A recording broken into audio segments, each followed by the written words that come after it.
The crystal towers of Lumina Prime had stood for 10,000 years, their blue light painting the sky in gentle waves. Now they cracked and fell like broken glass under the metal claws of the machines. Kethara pressed her crystalline hand against the window of the communication center. Her people were dying. The beautiful spires that had been her world's pride lay in rubble. The singing crystals that powered their cities went silent one by one as the devourers tore them from the ground. The machines had come from the void 3 months ago. They called themselves devourers, and they lived up to their name. They consumed everything: metal, stone, crystal, and flesh. It all became fuel for their endless hunger. Their ships blocked out the sun, and their spider-like robots crawled across the planet's surface like a plague. "Send the message again," Kethara told her aide, Molech. Her voice carried the harmonic overtones of her people, but now it cracked with desperation. Molech's crystal body flickered with nervous energy. "Ambassador, we have sent it 57 times. The response is always the same." "Then send it 58 times, Kethara snapped. She had never spoken harshly before the invasion. Her people were peaceful by nature. They created art from light and music from crystal resonance. They had never known war until the devourers came. The message went out across the galaxy through quantum channels. It was simple and desperate. "This is Ambassador Kethara of the Zephyrian Republic on Lumina Prime. Our world is under attack by the machine race known as Devourers. They are consuming our planet and killing our people. We have perhaps weeks before total extinction. We beg any civilized species for military aid. We offer all our technology, our resources, our eternal friendship to anyone who will help us survive." The first response had come from the Altarian Empire within hours. Kethara had felt hope surge through her crystal heart when she saw their golden seal appear on her screen. The Altarians were warriors, proud and strong. Surely they would help. "The Altarian Empire acknowledges your distress," the message read. "However, we have trade agreements with several worlds in Devourer-controlled space. Military action would jeopardize these profitable relationships. We suggest you evacuate your population. We wish you well in your future endeavors." Future endeavors.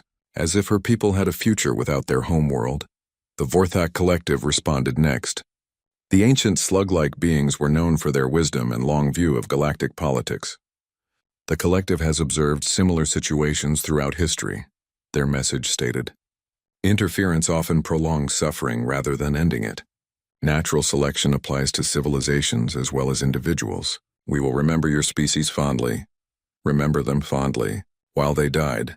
The Nexari Federation's response was the most insulting. These mechanical beings, who should have understood the threat of the Devourers better than anyone, simply said, "Error. No strategic value detected in requested action. Probability of success, 0.003%. Resource allocation denied." One by one, every major power in the galaxy rejected their plea. The Helian Republic cited their non-interference policy. The Crystalline Consortium worried about economic disruption. The Void Runners claimed they were busy with other matters. Even species that the Zephyrians had helped in the past turned them away. The Gorthan refugees that Lumina Prime had sheltered for 50 years sent regrets but no ships. The Melody, whose entire civilization the Zephyrians had saved from a plague, offered only their thoughts and prayers. The Galactic Council's final response came on the third day of desperate broadcasting. The official seal appeared on Kethara's screen, and for a moment, she dared to hope. "The Galactic Council has reviewed the situation on Lumina Prime," the message began. "While we sympathize with the Zephyrian people's plight, Council regulations prevent intervention in local conflicts. The Devourer presence appears to be an isolated incident, focused on resource acquisition rather than expansionist aggression. Therefore, this matter falls outside Council jurisdiction. We recommend immediate evacuation of all Zephyrian civilians to preserve as many lives as possible. This decision is final." Kethara stared at the message until the words blurred. Local conflict. Isolated incident. As if the extinction of her entire species was just a minor inconvenience to the galaxy.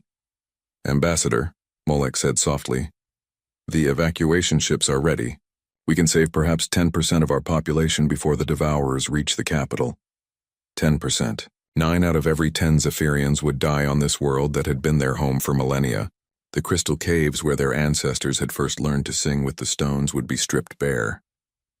The harmonic libraries containing their entire cultural history would be consumed and processed into fuel. Outside the window, another tower fell. The impact shook the building, and hairline cracks appeared in the crystal walls. The devourers were getting closer to the capital. Soon, even the communication center would be overrun. Cathara prepared to send the final message, the one calling for evacuation, admitting defeat. Her people would become refugees scattered across the galaxy, slowly forgetting their songs and their crystal craft until nothing remained of the Zephyrian civilization except memories. But as her hand moved toward the transmission control, a new signal came through the quantum channel. The identifier was strange, not from any of the major galactic powers. The system designation read Sol 3 Terra, Earth, coordinates that matched no known civilization in the galactic databases. The message was brief and came with a simple audio attachment. This is Admiral Sarah Chen of the United Earth Defense Fleet. We received your call for help. Our fleet is already moving toward your position. We're not the biggest or the strongest, but we're coming anyway. Tell your people to hold on. Help is on the way. Cathara stared at the message in confusion. Earth? She ran a quick search through the galactic databases. The entry was minimal. Pre-contact civilization, technology level 2, space travel capability limited to local system, no diplomatic relations established. Primitives. A species that hadn't even achieved faster-than-light travel was claiming they would cross interstellar space to help. It had to be some kind of mistake or cruel joke. But then the attachment played and she heard something that made her crystal body resonate with an emotion she had almost forgotten. Hope. It was music. Not the complex harmonies of Zephyrian crystal song, but something raw and powerful. Voices raised together in defiance of the dark. The words were in a language she didn't recognize, but she felt their meaning in her soul. We shall overcome. Molech, she whispered. Delay the evacuation order. Her aide's crystals flashed with surprise. Ambassador, we cannot delay. Every hour costs lives. One day, Cathara said, her voice growing stronger. Give me 1 day to see if these humans are real. She didn't know why she believed. Logic said it was impossible. A primitive species couldn't cross the galaxy in time to help even if they wanted to. But something in that simple message, in that defiant song, made her crystal heart sing with the first hope she had felt since the invasion began. Outside, the devourers continued their advance. But for the first time in months, Cathara looked up at the star-filled sky and wondered if someone out there truly cared whether her people lived or died. The human fleet looked like nothing the galaxy had ever seen before. Admiral Sarah Chen stood on the bridge of the UES Defiance, watching the stars streak past through the viewport. Around her ship, 46 other vessels maintained formation. Destroyers, frigates, cruisers, and converted cargo ships that had been hastily fitted with weapons. The entire space-capable military force of Earth flew toward a world most humans had never heard of. Ma'am, Lieutenant Commander Jackson said from his station, we're getting signals from other ships in the area. Looks like the major powers are watching us, Sarah nodded. She had expected this. Word traveled fast in space, especially when a supposedly primitive species suddenly showed up with faster-than-light capability. The first message came from the Altarian Empire. The golden-skinned humanoids appeared on screen with their typical arrogant bearing. Unknown vessels, you are entering contested space. Identify yourselves immediately. Sarah activated the response channel. This is Admiral Chen of the United Earth Defense Fleet. We're responding to a distress call from Lumina Prime. The Altarian commander's expression shifted from arrogance to confusion. Earth, we have no record of your species in our databases. Your technology appears crude. Why are you interfering in this situation? Because someone asked for help, Sarah said simply. The Altarian laughed, a sound like wind chimes in a gentle breeze. You cannot seriously intend to fight the Devourers with those ships.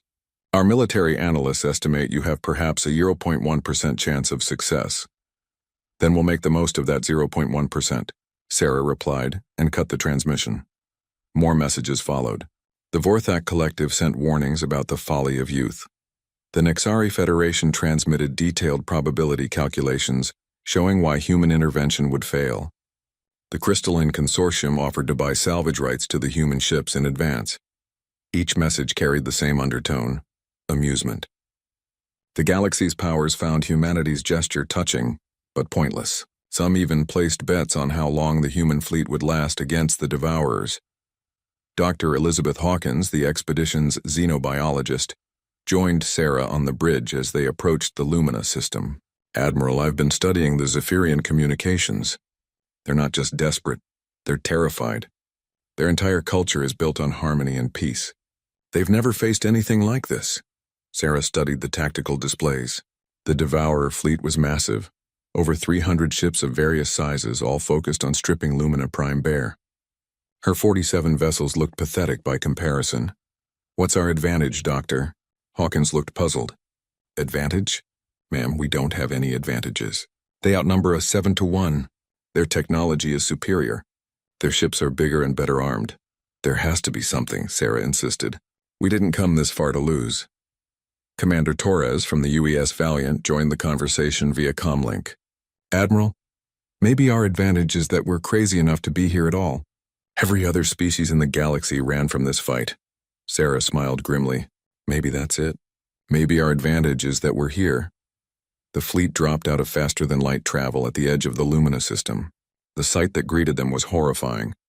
The beautiful crystal world that Zephyrian broadcasts had shown was now scarred with massive strip mining operations. Devourer harvester ships, each the size of a city, floated above the planet's surface while smaller craft ferried resources to processing stations. "My God," whispered Dr. Hawkins. "They're eating the planet." A transmission came through from Lumina Prime. The crystalline face of Ambassador Kithara appeared on screen, her features crackling with desperate hope. "Human fleet, this is Ambassador Kithara. You came, you actually came." "We said we would," Sarah replied. "What's your situation?" "Desperate. We have perhaps 48 hours before the Devourers reach our capital. Our defense forces are scattered and demoralized. We've evacuated most civilians to the deep caverns, but—" Her voice trailed off. "But you can't hold much longer," Sarah finished. "Understood. We're moving to engage." Kithara's image flickered with surprise. "Admiral, you have perhaps 50 ships. The Devourers have hundreds. This is suicide." "Maybe," Sarah admitted, "but it's better than letting your people die alone." The human fleet spread out as it approached the planet. Sarah had studied every piece of intelligence they could gather about Devourer tactics during the journey. The machines were efficient and logical. They used overwhelming force applied systematically. They had defeated dozens of technologically superior foes through pure numerical advantage and tactical precision. But Sarah had noticed something in the battle records. The Devourers always fought the same way. Their tactics never varied. They relied on their opponents being predictable, following standard galactic military doctrine. "All ships," she broadcast on the fleet channel, "remember the plan. We're not trying to win a traditional engagement. We're trying to buy time and cause as much chaos as possible." The first Devourer response came quickly. 20 ships detached from the harvesting operation and moved to intercept the human fleet. They were sleek, dark vessels that moved with mechanical precision. "Standard formation, standard approach," reported Commander Torres. "Just like the tactical files predicted." "Perfect," Sarah said. "Execute Plan Alpha." What happened next made military history, though few would understand it at the time. Instead of meeting the Devourer force head-on, the human ships scattered in all directions. Some dove toward the planet's surface. Others swung wide around the system's outer moons. A few turned directly toward the massive harvester ships. The Devourer formation paused, clearly processing this unexpected behavior. Their tactical computers had no protocols for enemies, that fled in random directions while broadcasting old Earth songs at maximum volume. The UES Defiance and 5 other ships punched through the confused Devourer line and headed straight for the largest harvester. The massive ship's defensive batteries swiveled to track them, but the human vessels were small and fast, weaving between the energy beams like insects avoiding a fly swatter. "Ma'am," Jackson called out, "the harvester is launching fighters." "Good," Sarah said. "Lieutenant Patel, prepare the surprise package." The surprise package was something no alien species had ever seen before. A human invention born from centuries of warfare against other humans. As the Devourer fighters closed in, expecting conventional weapons, the human ship suddenly released clouds of tiny projectiles. Chaff. Flares, electronic countermeasures designed to confuse targeting systems. But more than that, debris, actual garbage fired from makeshift launchers, old satellite parts, scrap metal, even kitchen utensils from the ship's galley. The Devourer fighters, programmed to track and destroy sophisticated weapons, suddenly found their sensors overwhelmed by thousands of random objects. Their precision targeting systems couldn't distinguish between a missile and a floating wrench. In the confusion, the human ships closed to point-blank range and opened fire with everything they had. Kinetic weapons, nuclear missiles, and plasma cannons designed to punch through armor plating. The Harvester's shields flared and collapsed. Explosions rippled across its hull as critical systems went offline. Across the system, similar scenes played out as human ships used tactics no galactic military had ever conceived. They rammed damaged vessels into enemy formations. They used their own wreckage as weapons. When their missiles ran out, they fired construction equipment and medical supplies, anything that might damage or confuse the enemy. The Devourer fleet, programmed for efficiency and logic, found itself fighting an enemy that seemed to operate on pure chaos and spite. For the first time in their recorded history, the Devourers retreated from a smaller force. But Sarah knew this was just the beginning. They had bought time, nothing more. The real fight would be on the planet's surface in the crystal caverns where the Zephyrian people were making their last stand. All ships, she broadcast, prepare for planetary assault. We're going down. The crystal caverns beneath Lumina Prime had never echoed with the sound of war. For 10,000 years, these tunnels had resonated with Zephyrian crystal song and the gentle hum of their harmonic technologies. Now they shook with explosions and the mechanical screeching of Devourer machines as they tore through the underground passages. Commander Vexil crouched behind a fallen crystal formation, his body's natural glow dimmed to avoid attracting enemy sensors. Around him, the remnants of the Zephyrian Defense Force waited for orders that seemed impossible to give. "Sir," whispered Lieutenant Zephana, "the humans are requesting a meeting. Their admiral wants to coordinate ground operations." Vexil felt his crystal structure resonate with frustration. The humans had performed miracles in space, somehow driving off the Devourer fleet long enough for the surface evacuations to continue. But what could primitive aliens possibly know about fighting in the sacred caverns? The meeting took place in what had once been a crystal garden, a place where young Zephyrians came to learn the songs that made the stones sing. Now it was a makeshift command center filled with wounded soldiers and flickering emergency lights. Admiral Chen arrived with 2 other humans, their strange cloth uniforms torn and dirty from the rapid descent to the planet. They carried primitive kinetic weapons and had painted dark colors on their faces in patterns Vexil didn't understand. "Commander," Admiral Chen said, inclining her head respectfully, "thank you for agreeing to this meeting." Vexil studied the small human female. She was perhaps half his height, with soft flesh instead of crystal armor and tiny eyes that held no bioluminescence, yet something in her bearing commanded respect. "Admiral Chen," he replied formally, "we are grateful for your assistance in space. However, the situation underground is complicated. These caverns are sacred to our people. They contain our most precious cultural artifacts and thousands of civilian refugees. Any military action must be carefully planned to avoid damaging what remains of our heritage." One of the other humans, a scarred male with the bearing of a veteran soldier, stepped forward. "Ma'am, if I may." At Chen's nod, he continued, "Commander, I'm Sergeant Major Williams. I've been studying your tunnel layouts while we were dropping. With respect, sir, your defensive positions are all wrong." Vexil's crystal body flared with indignation. "Wrong? These positions have been selected according to optimal tactical doctrine. We control the key intersections and maintain clear lines of retreat." Williams shook his head. "Sir, you're fighting like this is a conventional war between civilized species. The Devourers aren't civilized. They're machines that want to consume everything. You can't fight them with conventional tactics." "Then what do you propose?" Vexil asked, though his tone suggested he expected nothing useful from these primitives. Admiral Chen activated a holographic projector, crude by Zephyrian standards but functional. It displayed a 3-dimensional map of the cavern system. "We propose guerrilla warfare," she said simply. The Zephyrian officers present gasped. Some stepped backward as if Chen had suggested something obscene. Guerrilla warfare? Vexel repeated, his voice resonating with horror. Admiral, we are a civilized species. We do not hide in shadows and strike from ambush like barbarians.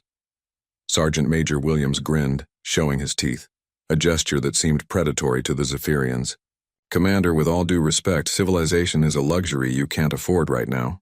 Your enemy doesn't care about honor or proper military conduct. They just want to eat your planet and everyone on it. Lieutenant Zafana spoke up hesitantly. Sir, perhaps we should listen. The humans did drive away the Devourer fleet. Chen pulled up tactical displays showing Devourer movement patterns. Look at how they advance. Perfect formations, predictable sweep patterns, systematic grid searches. They're programmed for efficiency against conventional opposition. She switched to a different view showing the complex maze of crystal tunnels that honeycomb the planet's crust. But these caverns aren't conventional terrain. There are thousands of passages, multiple levels, hidden chambers that your people have been using for millennia. The Devourer's size and systematic approach become disadvantages down here. William stepped closer to the hologram. We hit them where they don't expect it, then disappear before they can respond. We use booby traps, ambushes, and psychological warfare. Make them afraid of every shadow and every sound. Psychological warfare against machines? Another Zephyrian officer asked skeptically. Even machine intelligences can experience something like fear, Admiral Chen explained. When their tactical models keep failing, when they start taking losses they can't predict or prevent, their behavior patterns change. They become cautious, inefficient. That's when we've won. Vexel struggled with the concept. Everything the humans suggested went against millennia of Zephyrian military tradition. His people were crystal singers and light weavers, not tunnel rats and saboteurs. But as if summoned by his doubts, an explosion echoed through the caverns. The Devourers were getting closer, and conventional tactics had already failed. What would you need from us? He asked quietly. Admiral Chen smiled, the first genuine warmth he'd seen from any human. Your knowledge of these tunnels, your crystal technology adapted for combat use, and your willingness to trust us when we ask you to do things that seem crazy. The next few hours transformed the crystal caverns into something unprecedented. Human Marines worked alongside Zephyrian soldiers to prepare ambush sites. The aliens shared their knowledge of hidden passages and forgotten chambers, while the humans demonstrated improvised weapons and explosive devices that made Zephyrian crystals ring with alarm. Sergeant Major Williams taught a group of young Zephyrians how to rig crystal formations to collapse on command. The aliens were horrified at first. The crystals were living things to them, partners in their harmonic songs. But they learned, because the alternative was extinction.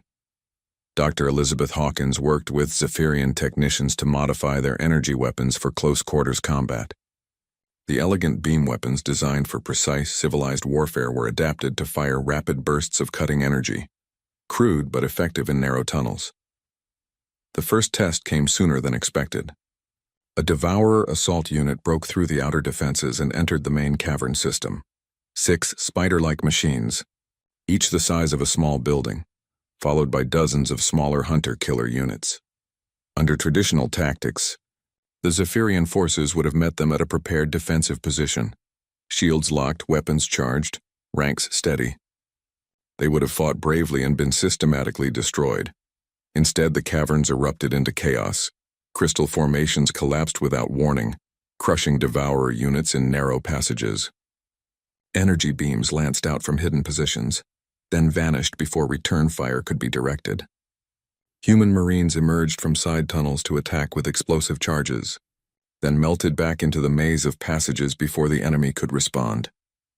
The Devourers, programmed for systematic advance and overwhelming firepower, found themselves fighting an enemy that refused to stand still and die properly. Their sensors detected movement everywhere but could pinpoint nothing.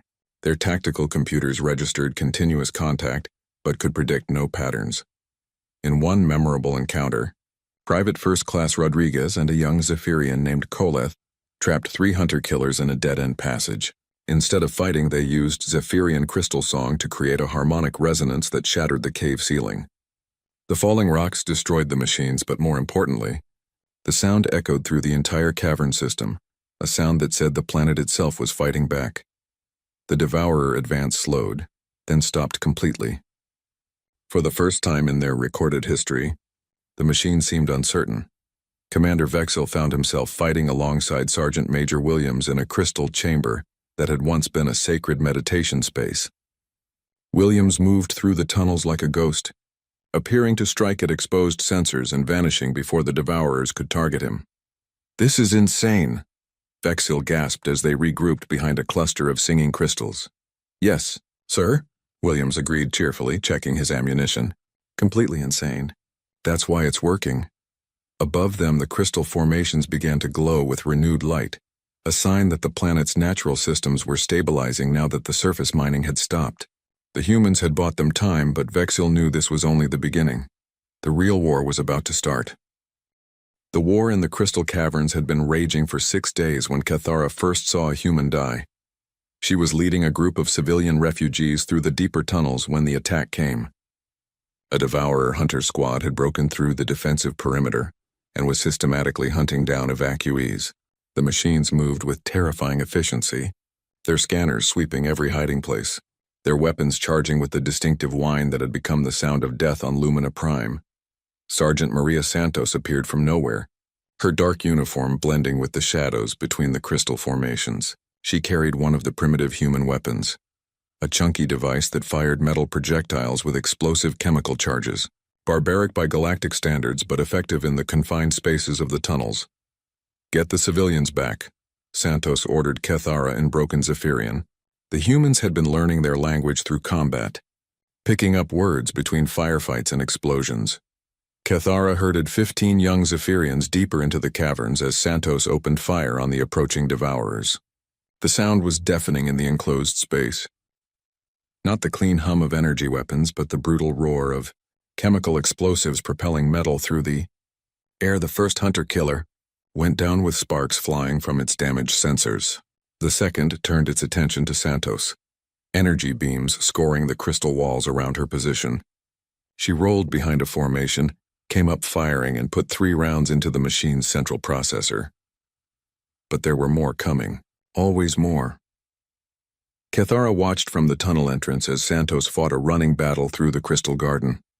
The human woman moved like nothing Cathara had ever seen, not with the graceful harmony of Zephyrian combat forms, but with a brutal efficiency that seemed born from desperation and determination. When Santos's weapon ran empty, she drew a smaller sidearm. When that too was exhausted, she pulled out what appeared to be an explosive device with a simple timer mechanism.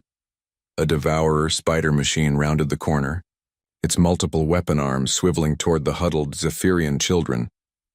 Santos looked at the explosive in her hand, then at the younglings behind her. Cathara understood what was about to happen. "No!" she called out, but Santos was already moving.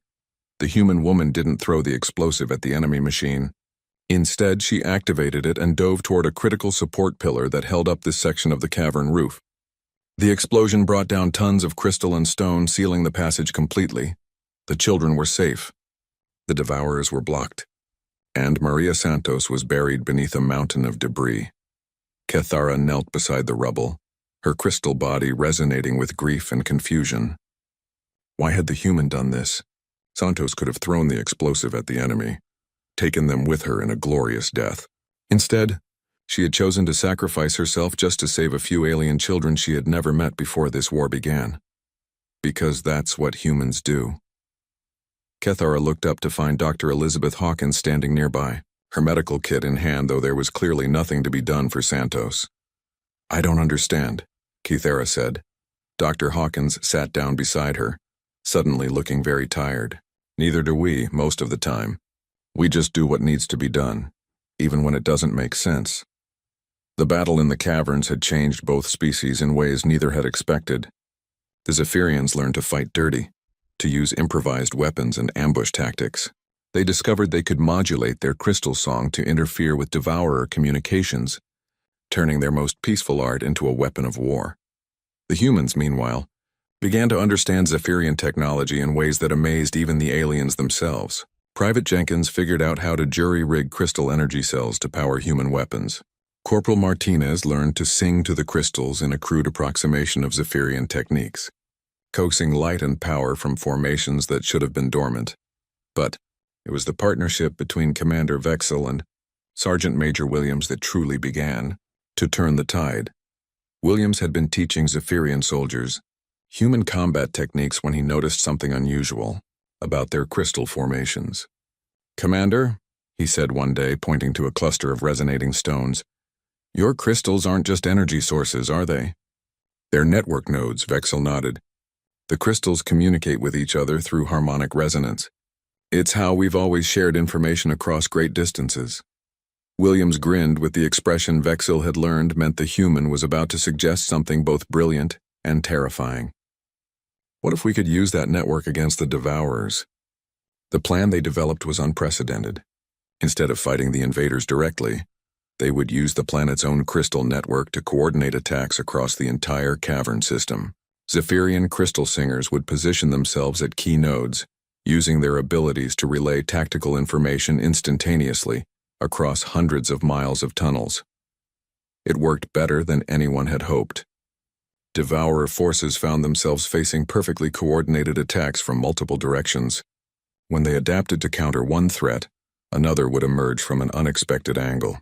The machine's advantage in processing power and tactical analysis became irrelevant when their enemies could communicate and coordinate faster than electronic signals could travel.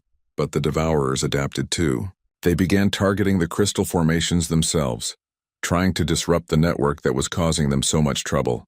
This led to desperate battles in the heart of Lumina Prime's crystal caves, where Zephyrian civilians fought alongside human marines to protect formations that had been sacred for millennia. Kethara found herself in one such battle, standing in the chamber of First Song, where Zephyrian children traditionally learned their crystal craft. Devourer infiltrators had penetrated this deep into the cavern system, seeking to destroy the massive crystal formation that served as the network's primary hub. She fought with a modified energy weapon, one that Dr. Hawkins had helped her adapt for rapid fire. Beside her stood Corporal Zhang, a quiet human woman who had learned enough Zephyrian to sing simple harmonies with the crystals. "Ambassador," Zhang said during a brief lull in the fighting, "why do your people keep apologizing?" Kethara paused in recharging her weapon. "Apologizing? For fighting like humans, for using guerrilla tactics, for doing what it takes to survive." Zhang checked her ammunition count. "You saved my life yesterday with that ambush. Then you apologized for being uncivilized, because it goes against everything we believe," Kethara said. "We are a peaceful people. This kind of warfare, it changes us into something we never wanted to be." Zhang was quiet for a moment. Then she said, "Maybe. Or maybe it shows you something you always were but never needed to be." Before Kethara could ask what she meant, the Devourers launched another assault on the chamber. This time they came in overwhelming numbers, dozens of spider machines and hunter-killers pouring through every entrance. The defenders were outnumbered 10-1. Under any conventional military doctrine, they should have retreated or surrendered. Instead, Kethara found herself doing something her people had never done in their entire history. She began to sing a war song. It wasn't in any Zephyrian tradition. It was something new, born from 6 days of fighting alongside humans who never gave up, never retreated, never stopped believing they could win against impossible odds. The crystal formations responded to her voice, glowing brighter and resonating with harmonics that interfered with Devourer targeting systems. Other Zephyrians joined the song. Then the humans added their own voices. Not crystal song, but the raw, defiant battle cries of a species that had never learned when to quit. The sound echoed through every tunnel in the cavern system. Every Devourer machine on the planet suddenly found their sensors overwhelmed by harmonic interference. Their coordination systems failed. Their tactical networks went silent. For the first time since the invasion began, the Devourers were truly blind. It was then that Admiral Chen's voice came over the communication system. "All units. This is Admiral Chen. The Devourer fleet is pulling back to regroup. We have a window. Execute Operation Harmony." Operation Harmony was the most desperate gambit of the entire war. Instead of waiting for the Devourers to regroup and adapt, the combined human Zephyrian forces would attack every Devourer position simultaneously, using the crystal network to coordinate a planet-wide assault. It was insane. It was impossible. It violated every principle of military strategy. It was exactly the kind of plan that might just work. The final battle began with song. Across the crystal caverns of Lumina Prime, thousands of voices rose in harmony. Zephyrian crystal singers weaving their ancient melodies with human battle hymns, creating something that had never existed before. The planet's crystal network amplified their combined song until it resonated through every tunnel, every chamber, every hidden passage where the war had been fought. Admiral Sarah Chen stood in the primary command chamber, watching tactical displays that showed friendly forces throughout the cavern system. After 8 days of guerrilla warfare, her fleet had been reduced to 12 operational ships. Of the 2,000 human Marines who had landed on Lumina Prime, fewer than 800 remained combat effective. But they had accomplished something no military strategist would have thought possible. The Devourer invasion force, which had systematically conquered dozens of worlds, was in full retreat. "Admiral," reported Commander Torres from orbit, "the Devourer fleet is pulling back to minimum safe distance. Their ground forces are attempting to withdraw to extraction points, but our harassment operations are disrupting their retreat." Sarah nodded grimly. The past week had cost both species dearly, but it had forged them into something unprecedented. A fighting force that combined Zephyrian harmony with human stubbornness, alien technology with primitive determination. Commander Vexil approached, his crystal body bearing the scars of countless battles. Beside him walked Sergeant Major Williams, who limped from a wound taken defending a group of Zephyrian younglings. "The crystal network is stable," Vexil reported. "Our singers are in position throughout the system. We can coordinate simultaneous strikes across the entire planet." Williams checked his weapons one final time. "Ma'am, the boys and girls are ready. Zephyrians too. They've learned a lot about fighting dirty in the past week." Sarah looked at the tactical display one more time. Operation Harmony called for every human and Zephyrian soldier to attack their local Devourer positions at exactly the same moment. The enemy would face coordinated assaults from hundreds of different directions simultaneously, making it impossible for their tactical computers to prioritize threats or coordinate responses. It was the kind of plan that could only work once. If it failed, there would be no reserves, no fallback position, no second chance. "All units," Sarah broadcast across the crystal network. "This is Admiral Chen. In 60 seconds, we end this war. Fight for your homes. Fight for your families. Fight for every species in this galaxy that's too afraid to fight for themselves." She paused, then added, "And remember, we came here to save these people, and that's exactly what we're going to do." The countdown reached 0 across Lumina Prime. Crystal formations erupted with light as Zephyrian singers channeled energy through the planetary network. Human explosive charges detonated in perfect synchronization, bringing down tunnel ceilings on Devourer positions. Modified energy weapons fired coordinated volleys that overwhelmed enemy defensive systems. In the Chamber of First Song, Cathara led a charge against the last Devourer stronghold in the sacred caverns. Beside her ran Corporal Zhang and a dozen Zephyrian warriors, who had learned that sometimes peace could only be preserved through war. The battle was brief but savage. Devourer machines, cut off from their command network by crystal song interference, fought with mechanical desperation. But they faced enemies who had learned to fight like humans, with improvised weapons, impossible tactics, and a refusal to acknowledge when they should be defeated. When the last machine fell, Cathara found herself standing in the ruins of her people's most sacred space, surrounded by human soldiers and Zephyrian warriors who had somehow become a single fighting force. Above ground, the Devourer fleet was in full retreat. The harvester ships that had been systematically stripping the planet's surface abandoned their operations and fled toward deep space. For the first time in their recorded history, the Devourers had been forced to abandon a conquest. The cost had been terrible. Nearly half the human fleet was destroyed or crippled. Thousands of Zephyrian soldiers had died defending their world. The crystal formations that powered their civilization would take decades to fully regenerate. But Lumina Prime still existed. The Zephyrian people had survived, and the galaxy had learned something it had never known before, that sometimes the species everyone considered primitive might be the ones willing to do what was necessary. Admiral Chen met with Ambassador Cathara in the ruins of the capital city. The crystal spires were broken, the harmonic gardens were scarred with weapons fire, but the planet's heart still beat with the soft glow of living crystal. Your people saved us, Cathara said simply. When the entire galaxy abandoned us to die, humans chose to stand with us. Sarah was quiet for a long moment, looking out at the devastation that surrounded them. We lost a lot of good people here. Santos, Kowalski, Liu Davidson. They all died for a world they'd never seen before, for people they'd never met. Why? Cathara asked. Why did they do it? Why did any of you do it? Sarah smiled sadly. Because someone had to.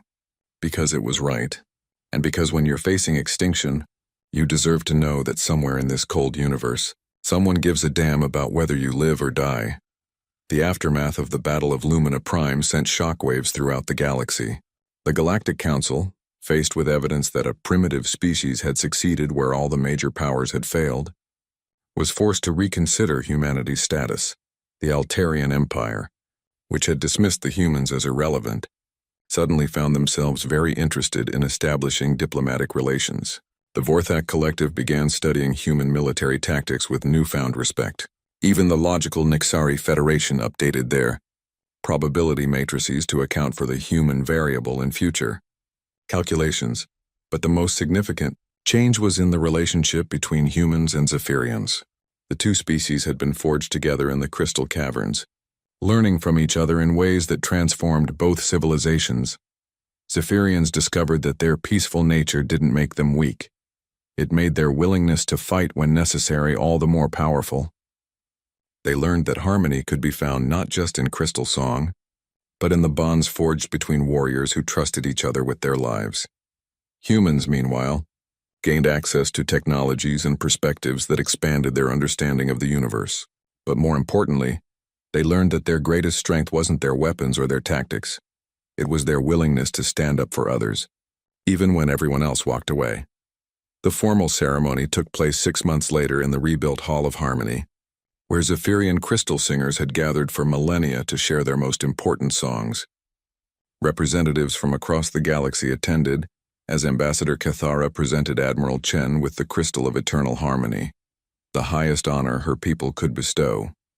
This crystal, Cathara announced, will sing forever with the memory of those who chose to stand with us when we faced the darkness alone. It will remind all who hear it that courage is not the absence of fear, but the decision to act despite fear, and it will carry across the stars the song we learned from humanity, that no species should face extinction without knowing that someone cares. The crystal began to glow, resonating with a harmony that combined Zephyrian melodic traditions with the raw power of human determination. The song it sang was unlike anything heard before in the galaxy, a melody of hope rising from despair, of unity forged in battle, of the choice to help others even when the cost seems too high to bear. Admiral Chen accepted the crystal with hands that still bore scars from the fighting in the caverns. "We came here to save you," she said. "But I think you saved us too. You reminded us that our purpose isn't just to survive, it's to make sure others can survive too." As the ceremony concluded and the gathered representatives began to disperse, the crystal's song continued to resonate through the hall. It would sing for generations to come, carrying a message across the galaxy, that when darkness falls and all hope seems lost, there will always be those willing to stand up and say, "Not today, not while we still breathe." The galaxy was a larger, more dangerous place than anyone had imagined. But it was also a place where courage could triumph over overwhelming odds, where friendship could bridge any gap between species, and where sometimes the smallest act of defiance could echo across the stars. The Zephyrians had cried for aid, and only humans had chosen to answer. But in doing so, they had all learned something precious about what it truly meant to be alive in an infinite universe, that the bonds we forge with others, the choices we make to help instead of looking away, are what give meaning to existence itself. The crystal sang on, and across the galaxy, those who heard it remembered that they were not alone.